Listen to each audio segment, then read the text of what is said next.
Hello, good morning. It's probably the morning, I think, when you're watching this, but yeah, I just want to say welcome to another video.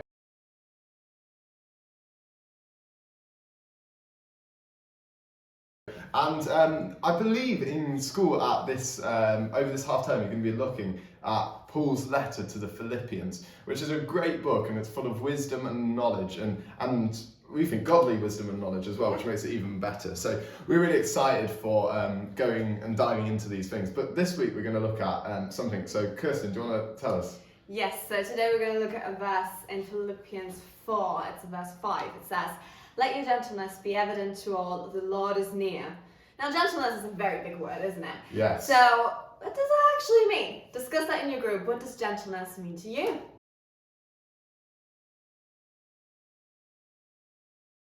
Welcome back, and we hope that you had a good discussion about what gentleness means to you.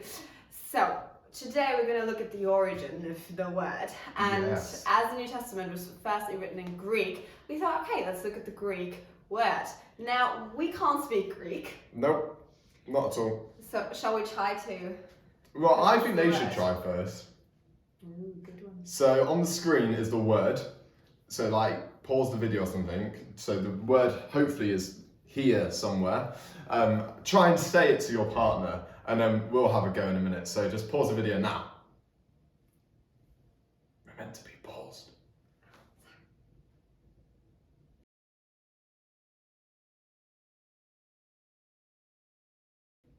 Great. So I would say it's epikes. I would probably say Picus? Pikus? But that doesn't really matter how we say it, but anyway, it's Greek and it's spelt like that and it's written like that, but it's translated, it means another translation of it. So obviously it can be translated to mean gentleness, but it can also be translated to mean reasonableness, which is really cool because it helps us to grab the heart of the word. Is, you know, gentleness and reasonableness, like how do those combine? I think that's quite interesting, isn't it? Yeah, and also it just shows that sometimes looking at the origin, and even though we don't speak Greek, it actually can be really interesting to look into what does that word actually mean. Because if you translate something from one language into the other language, sometimes it kind of means the same, kind of doesn't. I have this all the time with German and English, because I'm like, it's the same word, but it kind of means something different, or I just get a different, I don't know, a different feeling from the word, if that makes sense. Yeah, and that's really important. So when we go back to, if you're ever in church and someone's like, here is the Greek or here is the Hebrew, and you're like, oh no, not Greek or Hebrew. Well, it's actually really important because it's helping us to grab the heart of that word and what the original writer meant by it. Because when we grab the heart, we can sometimes, it helps us to grab God's heart as well. And I think it's really true that God's heart is for us to be reasonable and gentle. So in English, and that is how one of the fruits of the Spirit is gentleness. And the fruits of the Spirit says that when God lives in us, that one of the fruits should be gentleness, which is awesome. Yeah, and it just basically then means that we should treat each other respectfully and in a way that makes sense, and we're not just rude to other people, if that makes sense. So sometimes, as you can see, it's actually quite good to look at the origin and to Greek and Hebrew for what it actually means.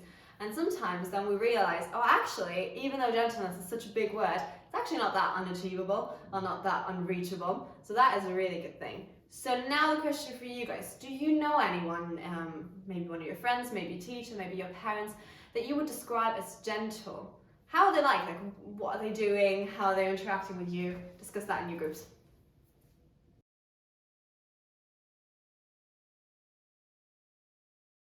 Amazing. So I hope you had a good conversation and you thought of some people. But I think for gentle people, they tend to walk slowly and in kindness, and they speak softly quite often. And I think that's really cool. And I really admire that. And I think sometimes you see people who are really gentle and they'll walk slowly through a room, and you'll notice, oh, they're not in a rush. Yeah. They're slow, and they talk to people and they ask how people are doing, and there's this almost that gentleness, and when they speak, it's never, what are you doing, where are you going, we need to hurry up, we need to go. It's, how are you doing? Yeah, and they pause really and like genuinely care. Like you can just feel that, like when you talk to someone and someone asks you like, how are you doing, and they're looking at you and they're like focus on you, then you can see, oh yeah, they actually do care about me and maybe what I'm going through or whatever.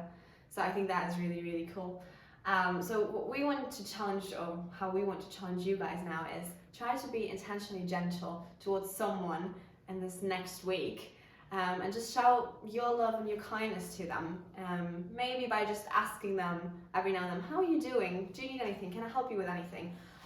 Maybe you have a kind word, an encouraging word for them. Maybe you see something that they're really good at, or they can do really, really well, and you can just say, hey, that was really, really good what you just did. Just stuff like that. Yeah, great. I think that's brilliant. And one of the things I love in this passage as well, and that challenge is so good, is it talks about the Lord is near afterwards. So I'd encourage you, when you're being gentle, remember that the Lord is near and that you're carrying a little bit of that. And Kirsten mentioned encouraging people around the talents that you've got. And we've got Rise Up coming up. We would have been in your assemblies talking about that. We spoke about what is happening and that we have auditions and that there's a prize.